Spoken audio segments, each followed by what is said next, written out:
欢迎来到新闻频道，明星们很高兴您订阅了该频道。明星生日发文还能这么写？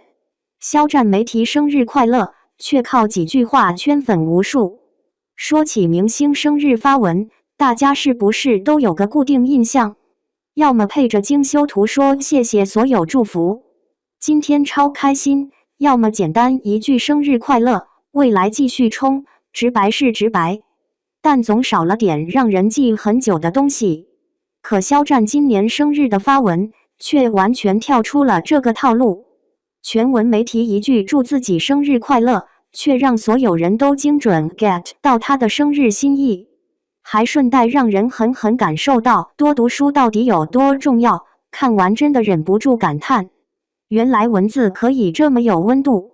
肖战的生日文开头特别有意思，他没说今天我生日，而是从一个很私人的小场景切入。我做了一个梦，梦醒才知道未来的光是过去点亮的灯。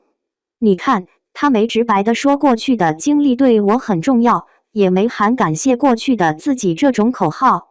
而是用梦和光与灯的比喻，把抽象的感受变具体了。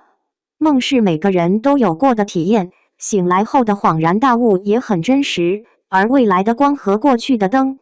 更是一下子就能让人联想到生活里的小事，比如现在能顺利完成一份工作，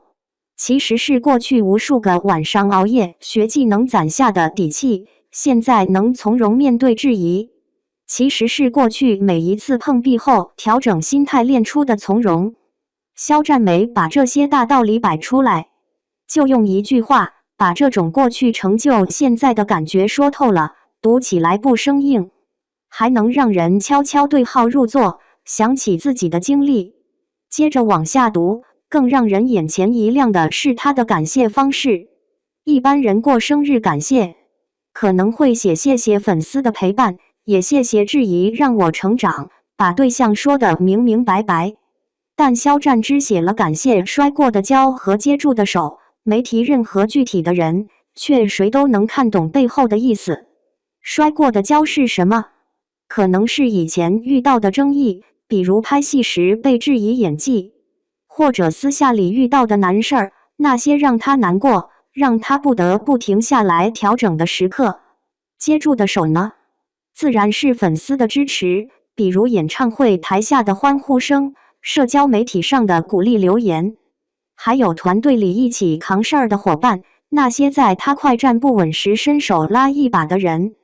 他把不好的经历和温暖的帮助放在一起感谢，没分好坏。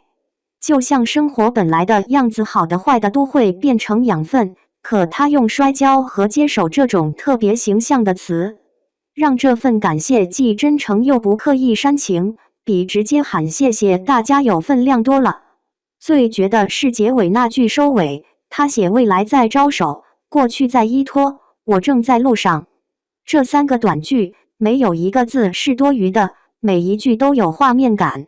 未来在招手不是说我期待未来，而是用招手这种动态的词，让人觉得未来不是遥远的冷冰冰的目标，而是像朋友一样在前面笑着等他。过去在依托也不是简单的谢谢过去，依托两个字特别有力量，就像走路的时候，背后有个稳稳的靠山，不用怕摔，不用怕走偏，最关键的是我正在路上。既没说我会更努力，也没说我以后要拿多少成绩，就是实实在在的正在走。说明他没停在过去的成绩里沾沾自喜，也没飘在对未来的想象里，现在就一步一步踩着实路往前走，这种踏实感比任何豪言壮语都让人觉得靠谱。其实看明星的发文，很容易看出一个人的积累，比如有些明星想表达感慨，可能会写今天很感慨，过去不容易，未来会更好，意思是到了，但总觉得少了点味道。还有些可能会用错词，比如把再接再厉写成再接再厉，不是说他们不好，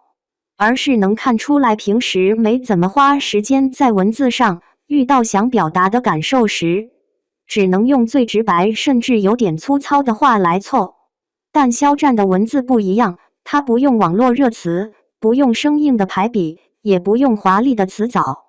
每一句都很贴他的感受，也贴读者的心情。就像我们平时和人聊天，有的人能把一件小事说得特别生动，比如今天看到夕阳把云染成橘子色，风里还有桂花香，让人一下子就想到那个画面。有的人却半天说不清楚，只能说今天天气挺好。这差别在哪？其实就是平时读书多不多。读的书多了，看到的表达多了，心里的想法就不会堵在嘴边。比如想感谢别人，